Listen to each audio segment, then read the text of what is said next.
India, welcome to Direct News.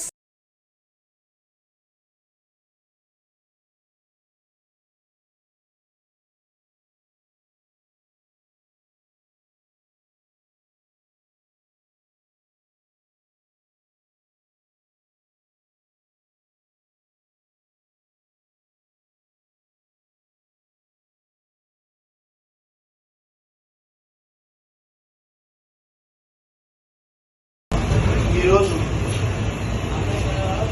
పట్టణ కాంగ్రెస్ కార్యాలయంలో ఐక్య కార్మిక సంఘాల సమావేశం బెల్లంకొండ గురుగారి అధ్యక్షతన జరిగింది. ఈ సందర్భంగా దేశవ్యాప్తంగా ఈ నెల 12వ తారీఖు సమ్మె ఉన్నది కార్మిక సంఘాల ఐక్య కార్యాచరణతో. ఎందుకంటే బ్రిటిష్ కాలం నుంచి వివిధ రూపాల్లో స్వతంత్ర పోరాటంలో 29 కార్మిక చట్టాలు, అనేక పోరాటాలు, అనేక కార్మిక ఉద్యమాల ద్వారా సాధించుకున్న చట్టాలని ఇవాళ బీజేపీ ప్రభుత్వం అధికారంలోకి వచ్చిన తర్వాత దాన్ని మార్చి 4 లేబర్ కోడ్లు చేసింది. కార్మిక వర్గానికి అన్యాయం చేస్తుంది ఈ ప్రభుత్వం. అదే కాకుండా ఆ స్వతంత్ర పోరాటాలు అనేక రాటుబోట్లు తిని చేసిన ఈ సాధించుకున్న హక్కుల్ని నిర్వీర్యం చేయడం, ఇవాళ అధికారంలో ఉన్న పార్టీ వాస్తవంగా స్వతంత్ర పోరాటంలో ఆ పార్టీ పుట్టలేదు. అందుకే కార్మిక చట్టాన్ని రద్దు చేయడం, లేబర్ కోడ్ తక్షణం వెనక్కి తీసుకోవాలని, దాంతోపాటు అలాగే గ్రామాలలో ఉపాధి హామీ పథకాలు, ఈ మహాత్మా గాంధీ పేరు మీద ఉపాధి హామీ పథకం పెట్టారు.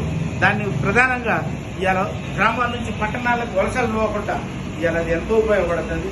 అలాంటి దాన్ని మహాత్మా గాంధీ పేరు రద్దు చేయాలా, జీ గాంధీ గారి మరి ఇంకోటి పేరు పెట్టి అది కనీసం 100 రోజులకి 60-70 రోజులు పనిచేస్తుంది. ఆ చట్టాన్ని పూర్తిగా రద్దు చేసి కార్మికులకు అన్యాయం చేసి మళ్లీ వాళ్ళని వలస కార్మికులు పట్టణాలకు వలస వచ్చే పరిస్థితి చేస్తుంది. కాబట్టి తక్షణం దాన్ని కూడా రద్దు చేయాలని, అదే కాకుండా ఇవాళ కాంట్రాక్ట్ కార్మికులందరూ కూడా పర్మిట్ చేయాలా, ఈ వర్కర్లకి కనీసం నెలకి 26,000 వేతనం ఇవ్వాలని, ఆ నెలకి 26,000 వేతనం ఇస్తేనే ఈనాడు పెరుగుతున్న ధరలకు అందరూ కూడా సరిపోద్ది.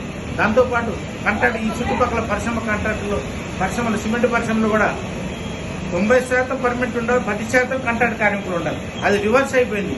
ఇప్పుడు 10% పర్మిట్ ఉంటూ 90% కాంట్రాక్ట్ కార్మికులు ఉంటూ వాళ్ళందరూ కూడా పర్మిట్ చేయాలని, దాంతోపాటు ఈరోజు రైతులకి అన్ని గిట్టుబాటు ధరలకి పెంచే విధంగా ఉండాలా.